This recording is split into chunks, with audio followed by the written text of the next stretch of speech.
Hi hello. ഇന്ന് കണവ നിറച്ചത് എങ്ങനെയാണ് ഉണ്ടാക്കുന്നതെന്ന് നമുക്ക് നോക്കാം. ആദ്യം ചൂടായ ചട്ടിയിൽ 2 സ്പൂൺ വെളിച്ചെണ്ണ ചേർത്ത് കൊടുക്കാം. അതിനുശേഷം 4 സവാള ചെറുതായി അരിഞ്ഞത് ചേർത്ത് കൊടുക്കാം.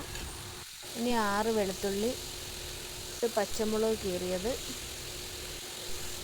ഇഞ്ചി ഇത്രയും കൂടി നന്നായി വഴറ്റിയെടുത്ത് അതിലേക്ക് 1/4 സ്പൂൺ പെരിഞ്ജീരകം, 1/4 സ്പൂൺ മഞ്ഞൾപ്പൊടി, 1/2 സ്പൂൺ കുരുമുളക് പൊടി. ഇനി ഇത് നല്ലതുപോലെ ആറിയതിന് ശേഷം അരച്ചെടുത്ത് കുറച്ച് പേസ്റ്റ് ഇതിനകത്തുനിന്ന് മാറ്റി വെച്ചിരിക്കണം, ലാസ്റ്റ് ഉപയോഗിക്കാനാണ്.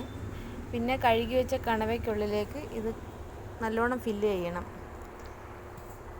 എന്നിട്ട് ഇതിനകത്തുനിന്ന് ഒരു തലയും കൂടെ ഞാനിതിനകത്തൊരു തലയും കൂടെ ഫിറ്റ് ചെയ്തിട്ടുണ്ട്.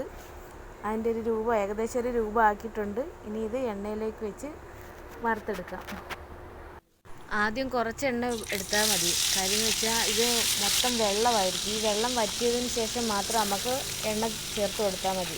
എണ്ണ എത്രയും കുറച്ച് ചേർക്കുക അത്രയും കുറച്ച് ചേർക്കുന്നതാണ് നല്ലത്. ഇതിൻ്റെ വെള്ളമെല്ലാം നല്ലതുപോലെ വറ്റിയതിന് ശേഷം തിരിച്ച് മറിച്ച് ഇട്ട് കൊടുത്ത് അതിലേക്ക് പിന്നെ എണ്ണ ഒഴിച്ച് കൊടുക്കാം.